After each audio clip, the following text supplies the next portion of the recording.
Congratulations to Anthony, winner of the 2023 Royal Society of Literature Ondaatje Prize for his poetry collection, Heritage Aesthetics, published by Granta. The chair of judges, journalist Samira Ahmed, says, Anthony's poetry is beautiful, but does not sugarcoat. The arsenic of historical imperial arrogance permeates the Britain he explores in his writing. Yet the joy of his collection comes from his strength, knowledge, maturity, but also from deeply felt love. In this interview of Stories Seldom Told, Anthony talks about his stories of unconscious bias as a British-born, Greek-speaking Cypriot and how he approaches writing poetry. As he says, there are 750,000 words in the English language that he randomly chooses, maybe 16, which means he must trust his subconscious brain. It's only later that he will start to organize what is essentially nonsense and guff into the bigger intellectual subject. This is Stories Seldom Told. I am Smitha Tharoor. Hello, I'd like to introduce Anthony Anaxagorou. Anthony is a British-born Cypriot poet, fiction writer, essayist, publisher, and poetry educator. His poetry has been published in Poetry, The Poetry Review, Poetry London, New Statesman, Granta, and elsewhere. His work has also appeared on BBC Newsnight, BBC Radio 4, ITV, Vice UK Channel 4, and Sky Arts. His second collection, After the Formalities, published with Penned in the Margins, is a Poetry Book Society recommendation and was shortlisted for the 2019 T.S. Eliot Prize, along with the 2021 Ledbury Munthe Poetry Prize for second collections. In 2022, Anthony founded Propel magazine, an online literary journal featuring the works of poets yet to publish a first collection, which I think is absolutely marvelous, that Anthony is going out to support other people who may not have had the same successes that he has had. Anthony is artistic director of Outspoken, a monthly poetry and music night held at London South Bank Centre. So if any of you are London-based, you check that out, and the publisher of Outspoken Press. His most recent poetry collection, Heritage Aesthetics, was published by Granta earlier this month, November 2022. This is what Run Reviewer says of Anthony and his work. One of the most politically engaged poets of our time, Anthony holds the busy intersectionality of history, politics, and ideology in poems that remain fresh and open. The reason I was asking to speak to Anthony and ask him to share his stories of unconscious bias with me today is because of exactly these ideas of history and politics and ideology. Because Anthony and I have had the pleasure of having a very, very long car journey, as you remember. I think it took almost 5 hours from London to Bradford, where, as one does, we set the world to right and discussed all sorts of things. And I said, Anthony has got to come on my podcast and continue to share these stories. So welcome, Anthony, and thank you so very much for joining me today. Thank you, Smitha. How are you? I'm very well, thank you. So as you know, we're talking stories of unconscious bias. How do you understand that? Even before the stories bit comes in, why do you understand unconscious bias? I don't know. I mean, I think it's, when you sent me the email and you sent me the invitation and I read the term unconscious bias, I thought straight away of obviously interviews, which I think is the place where everyone, or kind of like formal settings and meetings where you encounter someone for the first time. I'm kind of interested in the way in which first encounters work and how we decide whether we like someone or whether we don't, like straight off the bat. And usually within from people that go on first dates to, like you say, interviews and places like that, or even somewhere like the gym is really interesting, particularly as a man going to the gym and then meeting someone who's also training, striking up conversation, what those interest points become. And then the kind of more niche aspects of that, which I think is YouTube, which I'll get onto. But all of these things, all of these things are what kind of I think about quite a lot. And I think they shape the way in which, like, interpersonal relations, how we treat each other and how we work. But my initial thought was how I think affinity bias is the one that I often think about the most. I think it's the most prevalent one out of all the kind of unconscious biases that have been identified. I think affinity bias is the one where I feel that is the key. That's the deal breaker, is that if you can meet someone and you can see something in them that reflect you, be it a principle, be it a belief, be it a way that you would like to be seen, I think that's the one that draws you in. You know, we talk about being charismatic, or we talk about being charming, and all these things are kind of, some people are very naturally charismatic, which means it's not, you know, they're not learned, it's not trained. But then I also think there's an element of how does that charisma impact and affect us in different ways, you know? So it's about principles and values. I think that's what you're saying. And I can't help but go back. And I think I should say this for the listeners' sake as well as for ourselves. Here we are talking about meeting somebody for the first time. So I should actually give a little history lesson about the two of us meeting for the first time, which is that we were both speaking at the Bradford Literary Festival. There was a rail strike, and somebody else very kindly took a bunch of us, picked us up. There were four of us in the car, excluding our driver, and drove us up to Bradford from London, which, including a break, took almost 5 hours. And during that 5 hours, that's a kind of false space, don't you think? Because we talked and we ended up being in such a strange place, I felt, at the end of that conversation. What was that about then in terms of unconscious bias? Well, I think it's interesting because a carpool is very intense, because one, you're locked into a cabin essentially, and the car was full. I hadn't really met anyone properly before. I mean, we'd spoken, but we'd never shared 5 hours together. And we had never met or spoken, for that matter. You and I had never met or spoken. Yeah. And so to kind of be propelled into that, and then my thing is I get, as we said in Nicola, I get quite overwhelmed. I think when everyone talks at the same time, I have like sensory overload, and then I usually need to put headphones on because I can't process all the different conversations happening. But I felt that within that car journey, once we started to kind of, because I think you three at the back were kind of jumping all over the houses, you know, it was Aisha, you, and who was it? Ramona. Yeah. And I think Ramona, that's right. And I think that the conversation was jumping and jumping and jumping. And then when we locked in to something, like we were talking about, you know, what Aisha said, what does success mean?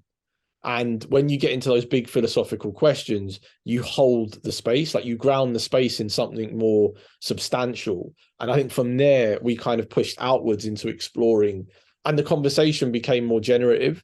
And I think that's kind of what it needed. Otherwise, it would have just been chaos for 5 hours, everyone just talking over each other, into each other, subjects just moving around, you know. So I think, like, to answer your question, there's an element of performance when it comes to that, because no one knows each other, and you want to bring your best associate to the table. You know, you want to bring your best representative.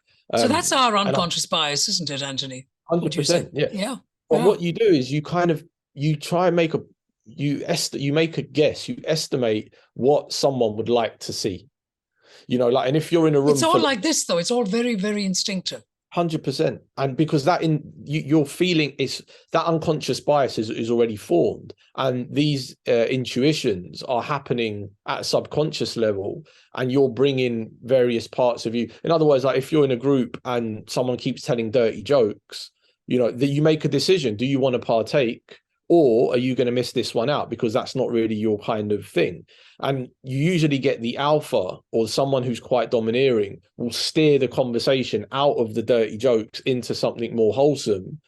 Or you'll just get that one person who's trying to move it into more a cerebral space, who'll just become the outlier because the guys just want to sit around talking shit. And I kind of feel that, you know, it's that kind of, that negotiation happens in a very small, and like you say, you kind of intuit that. Yeah, I like that. So tell me about you and your stories of unconscious bias then. Could you share a story with us? I think there was, I think unconscious bias, obviously it's got very negative connotations to it because we use it to our detriment. We use it in a way that doesn't feel kind of robust. But then I feel like you say, because it is instinctive and because it is unconscious, it's like, I think of what Krishnamurti said in The Awakening of Intelligence, where he talks about this idea of how do you control the unconscious or the subconscious through the conscious mind? Mm-hmm. How does that happen? And so it's a big kind of philosophical kind of quandary, like how do you have access to the unconscious mind? And then if you read, articles on unconscious bias, you'll have people that would say you have to become aware of your unconscious biases in order to be fair in positions of adjudication, positions of employment, wherever it might be. And so I kind of feel that my experiences with it have been more projecting, where people have projected their biases or what has made them feel threatened onto me. And it is always class and race and gender that are at the core of these things. So for instance, the anecdote that I think was formative in how it shaped my career was in 2008. I was working for a small, a tech startup in West London, and I had a very menial job. I was working spreadsheets for 16 grand a year and just copy and pasting information from one spreadsheet to another. And it was a full-time job, but the task itself was very menial. And the CEO was called Andrew, and every Friday at the end of the month, we would go out and we would eat, and we would have a kind of a lunch with all the company. There was about 25 people that worked there. And I remember this one particular month, we went to one of these places in West London, and I had Herman Hesse's Siddhartha not Steppenwolf, I had Siddhartha, and I was reading Siddhartha, and I had it on the table because I didn't carry a rucksack. I used to just carry the book on its own and make the commute. And I had it on the table, and whilst everyone was sitting there, he said, he stopped the whole kind of gathering. Anthony, what's that book you've got next to you? And I said, it's just a book I'm reading. And then he went, which one? Hold it up. Let's have a look. So I held it up, and he went, Hess, you're reading Herman Hesse? I was like, yeah, he's one of my favorite. I read Steppenwolf, and now I'm reading Siddhartha. I'm going to try and read The Glass Bead Gate. And as I was talking, he just went, whoa, you read Herman Hesse? And I went, yeah. And you read Herman Hesse? He was like incredulous. And the whole table just started laughing. But it was the kind of laughter that they were laughing because of his position as CEO. They were laughing along with him at my expense. And it was like, why is someone like you, a working class immigrant kid, reading high culture, high art, high literature? Like, this is big philosophical thinking. How do you have the capacity to read something like that? And I laughed as well. And I laughed in a way that half of me wanted to just smash his face and the other half wanted to cry. So it was these two extreme sensations that I felt. But that lesson saved me so much time. And there's a line where Ezra Pound, the poet Ezra Pound, talks about an editor looking at his early work and the editor laughing at him and saying, you're wasting your time. And Pound recalls, he says, it saved me going 10 years in the wrong direction. Because just that as a lesson, which is obviously he was projecting onto me, those were his unconscious biases that were all coming out. He was revealing so much about himself in trying to intimidate me and undermine my kind of curiosity and my love for literature as someone who technically shouldn't be having access to these books. Because after all, you're doing spreadsheets, so why should you be reading Herman Hesse? Exactly. And I think when that happened, it actually made me want to read more. It made me want to be able to articulate myself. It made me want to retain information from the books that I was reading and bring these things out as cultural currency, bring them out as, as the ace of spades when I needed to. And so I think that was my first real, I mean, there's obviously thousands more, but that one was kind of instrumental. A defining moment, you're saying. Exactly. Yeah. But I mean, you're lucky though, aren't you, Anthony? Because I think so many others may not have had the same reaction as you. It could have pushed them further down some kind of hole where it was difficult to climb out of. Yeah, and that did happen. Like when I was a kid, when I was 18, 19, I came from a very disparaging place. I went to a very competitive school and I was in all the bottom sets, which I think is its own kind of like, that it's its own experience to go to such a top school in the country where most of the pupils end up going to Oxford or Cambridge or King's, and you're in all the bottom sets while your peers are all thriving and they're all getting A's and you're getting F's and D's. Like what that does. Whereas if I went to like a school where it felt more balanced, maybe the hangover from that wouldn't have been so severe. But I think having those inadequacy issues, being an autodidact, coming from a place that is unorthodox, I'm self-taught in many respects. All that plays into how we deal with these kind of comments that try to kind of admonish and berate, I guess would be, that's what it felt. But he was so threatened by this book as a symbol, and the fact that he couldn't associate that book with someone like me, who was just cutting spreadsheets and spoke like a plumber, which is what he always used to say. And he was like a middle-class white guy, like posh, like blue-eyed, blonde hair, like the typical kind of, but yeah. And maybe he would say he meant it as a joke and I was too sensitive, but these things are all loaded, however you look at it. Yeah, absolutely. But then let's just come back to you, Anthony. And, because I remember when I asked you about your surname and I said, you're British-born Cypriot, you said, but you also said to me in the car that you are a British-born Greek-speaking Cypriot. Mm. And there is a difference between a Greek Cypriot and a Greek-speaking Cypriot. Is that correct? Yeah, that's correct. Yeah. I think a lot of my work looks at the kind of complexities of the Cypriot identity through a kind of diasporic lens. And tell us a little bit about, very brief, if you don't mind, understanding history lesson about this idea of Cyprus, Cypriots, Greek-speaking, Greek Cypriots. What is all this about? Because many of our listeners may not know. Yeah, so Cyprus is an island that is located in the Middle East, or the Near East, depending on who's doing the kind of who the cartographer is, but usually the British, and it for 2,000 years it's been colonized and by many different groups of people, including the Ottomans, the Venetians, the Persians, the Egyptians, the Moors, the British. Everyone at some point had a piece of this island. It's been sought after because of its geographic location, where it sits in the Levant. And what has resulted is that the corollary of that is that you have people who identify as either Greek Cypriot or Turkish Cypriot, and within that you have other minorities that include Maronites and Armenian Cypriots as well. But the complexity is in the fact that these kind of prefixes are hangovers from colonialism. The kind of conservative argument would be there is no such thing as a Cypriot. You're either Greek or you're Turkish, and you would have come from Greece at some point because you have a Greek surname and you have an affinity to Greece or to Turkey.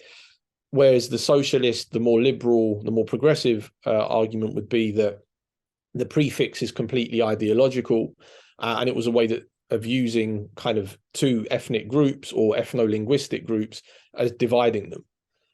And so the reason why I say I'm Greek speaking is because I'm not from Greece. I'm from Cyprus.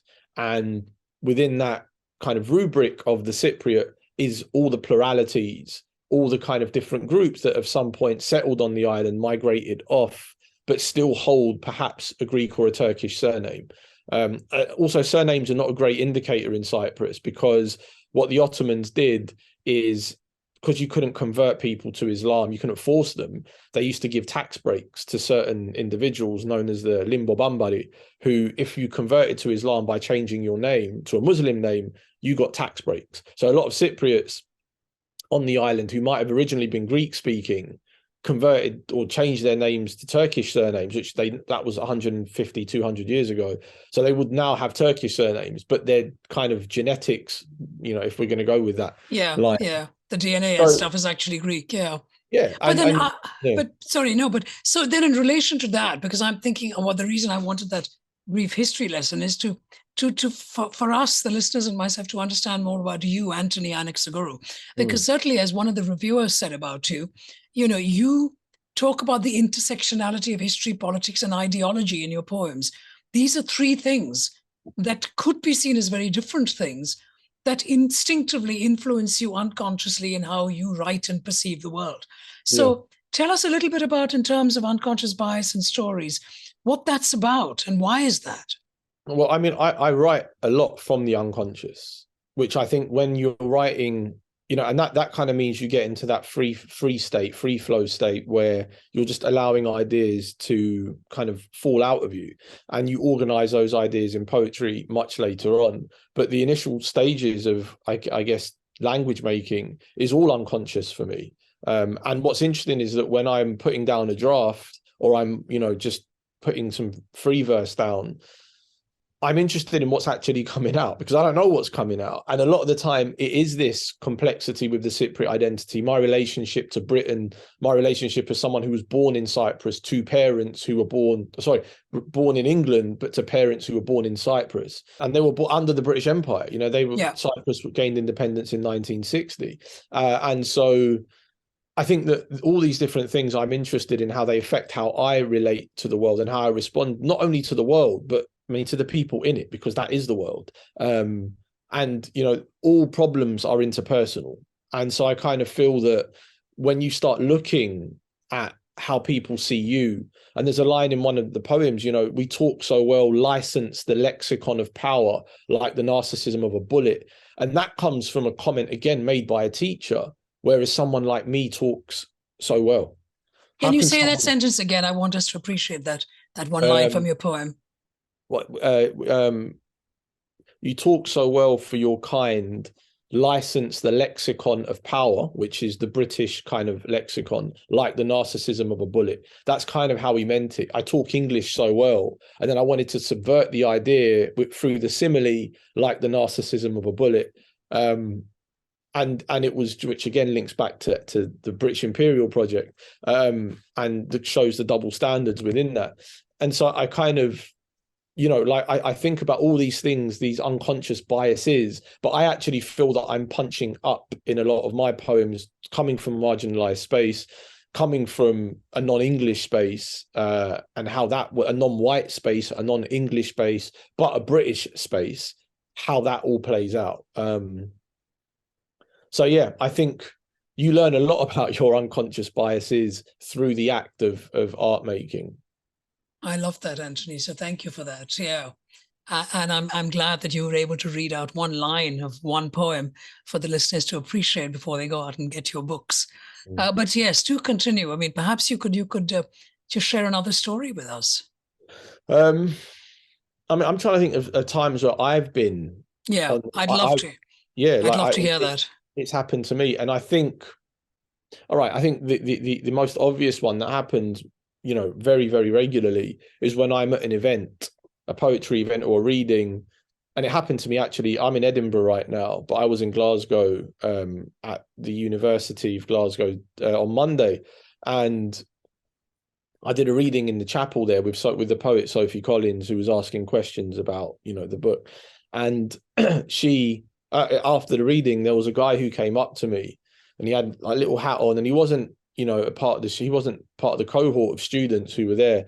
He was a member of the public, and he was older.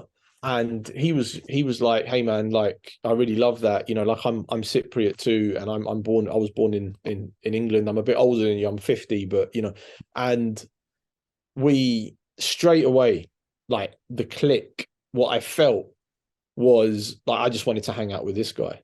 Like, and if I was in an interview, I'd argue that he should get the job."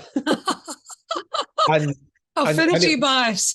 Yeah, it's completely crazy. It's the affinity bias, exactly it. And, but also the idea of why he came to me was that he felt mirrored.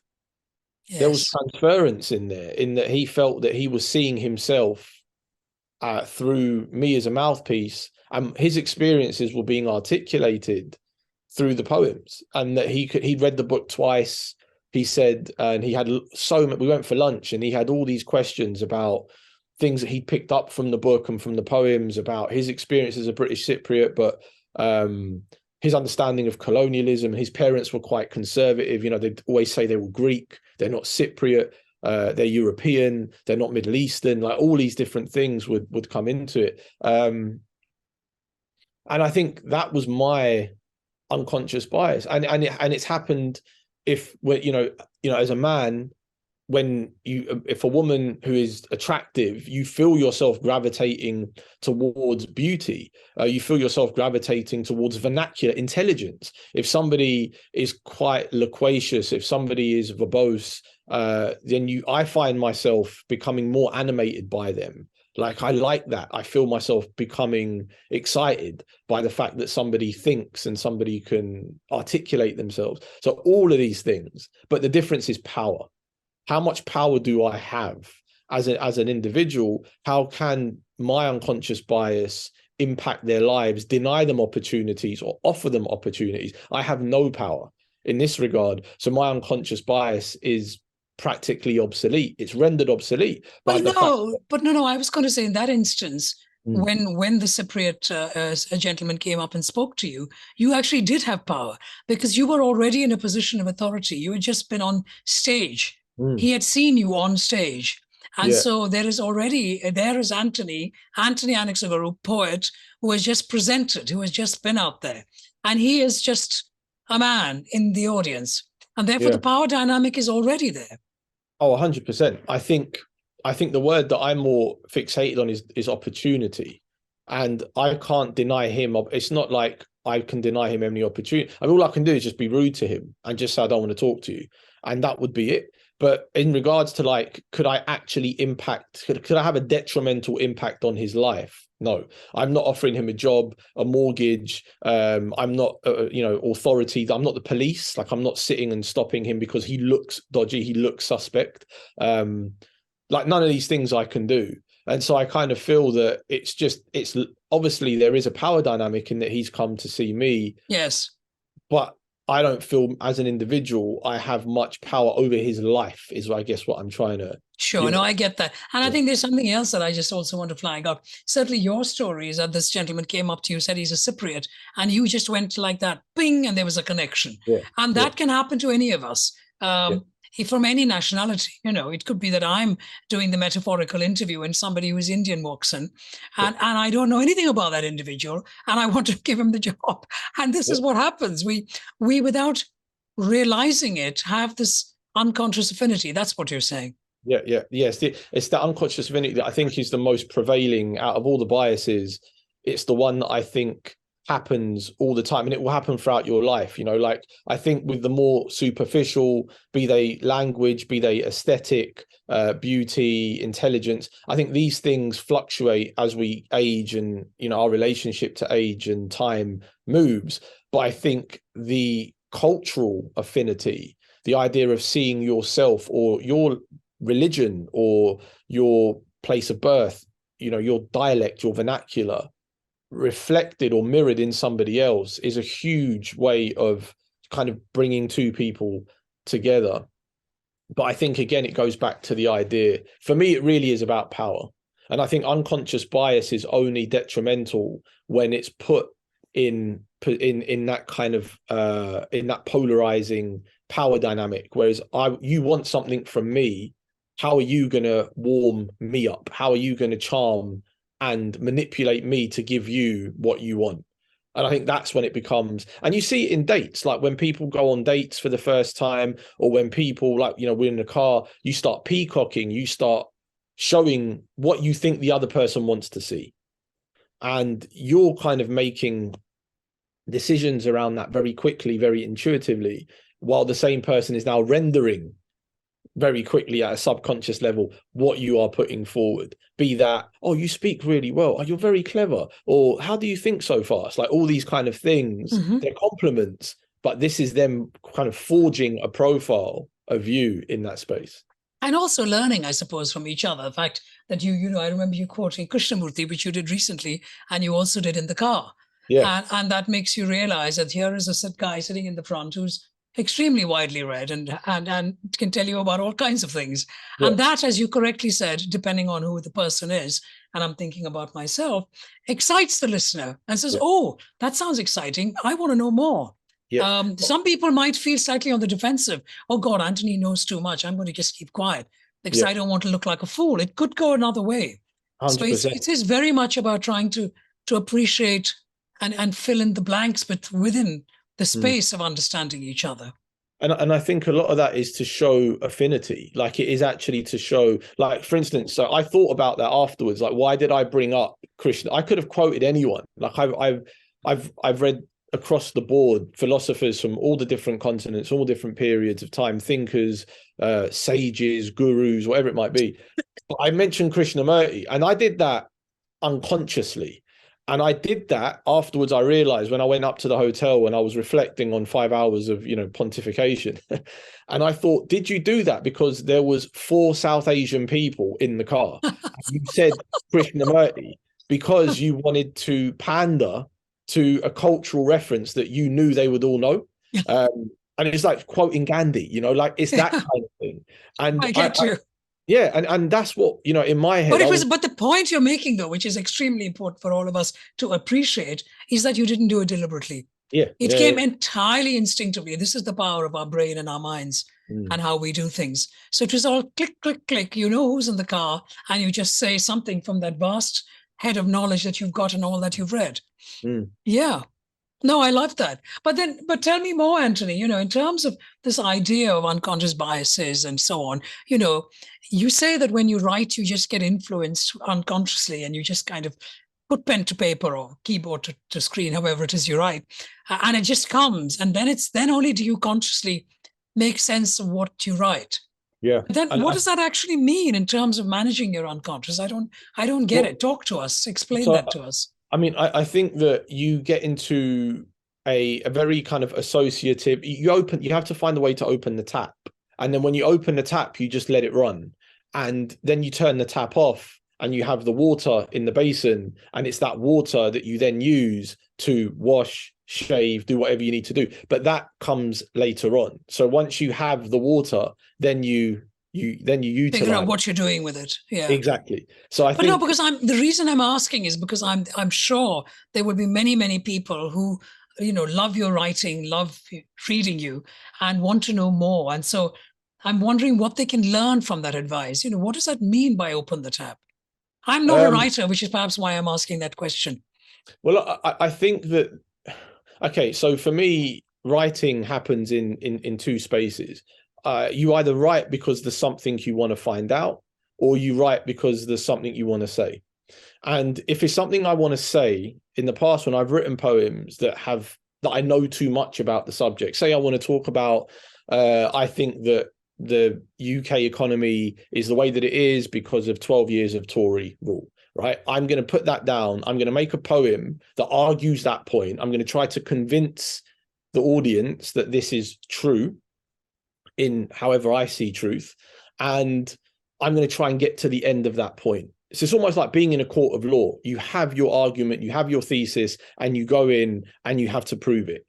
When you're working in that space, I feel that I'm in my conscious brain. I feel like I'm in the top part of my head. I get you, right. Whereas if I was to say why, if I was to ask why is that, and then not try to answer it, but to find a language that can accommodate the kind of membrane of a question.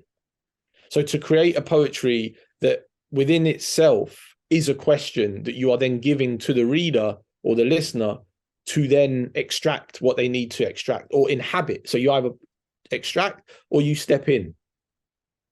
And so I kind of feel that by working in a place of discovery, you tap into the unconscious mind. And by that means, whatever comes out is enough. In other words, if I'm going to control it. Yeah, if I'm going to free write for half an hour and I write down 6 daffodils chew the end of a table, spit out an ostrich feather and kick up a cloud, that's what I've written. There's 750,000 words in the English language. I've chosen those 16, right? That in order for that to happen, that means my subconscious brain is there. The channel that's come from, I have to trust it. And then later, I jump into the top part of my head and I start to organize what is essentially nonsense and guff from things that are working into the bigger intellectual subject. Love it. Love it. I think that's great advice. Any last thoughts, Anthony, before we sign out in terms of, how you manage your own unconscious biases, or you prefer to just, in terms of writing, clearly, you don't want to be controlling. You want to just be free flowing. But what about connection and talking to people and so on? Well, I think, they're two different kind of contexts. I think. Yes, exactly. That's why. Yeah. I think in the real world, and like I say, if I'm in a position where there is power, or say, for instance, I have been. So the poetry equivalent would be if I was to judge a prize, and I'm judging a prize, I'm judging a competition, and several 2,000 poems have been submitted into this competition.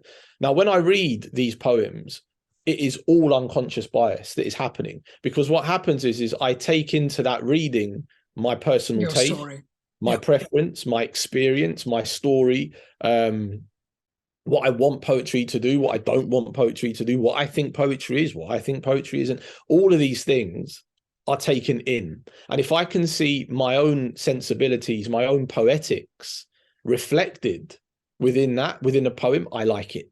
Now, am I liking it because I'm reading the poem on its own terms, or am I liking it because I can see myself in the affinity bias rears its head again? Absolutely. And I think that's where I realize that in order to be a very kind of wide pluralistic reader and not a fixed reader, or a conservative reader, you have to be aware of your tastes in poetry, your cultural and aesthetic tastes, and you need to loosen them up and allow yourself to see the piece of art, be it a painting, be it a poem, be it music, on its own terms. What is this thing trying to do, and how well does it do it? That's kind of my critical marker for thinking about art, without it saying, even when I'm curating Outspoken and we sit with the other co-curators and we discuss, we're not always booking the poets or the poems that we love. We are booking poetry that needs to be heard. But then that word need is working very hard in the sentence. Like, who decides what is needed? What needs to, exactly. So each of us comes in. That's brilliant. I think we're going to have to pause there, because there's so much for the listener to take in. And I suspect after they listen to it once, they're going to rewind it. That's the beauty of a podcast, and listen to it all over again, because there's so many different things that you have shared with us under the sort of the banner of Stories of Unconscious Bias, which I think they will understand and appreciate to a great degree. So Anthony Anaxagorou, thank you so very much for sharing your stories. No, I've really enjoyed it. Thank you. Thank you. I can't believe we've come to the end of season 8 already. Once again, I've had the huge privilege of hearing stories from so many different parts of the world, many that I've never been to. Bhutan, Israel, Virginia, the UK, California, Uganda, Kerala, to name a few. 11 episodes, each of which teach us and encourage us to question our assumptions and beliefs. For example, Tourette's syndrome. What do you think of that? Practicing the Islamic faith. Being incarcerated in prison. Persevering despite having no father and an alcoholic mother. Please do catch up, listen, share and rate, as we're not going to be starting season 9 for a few weeks. This is Stories Seldom Told. I am Smitha Tharoor.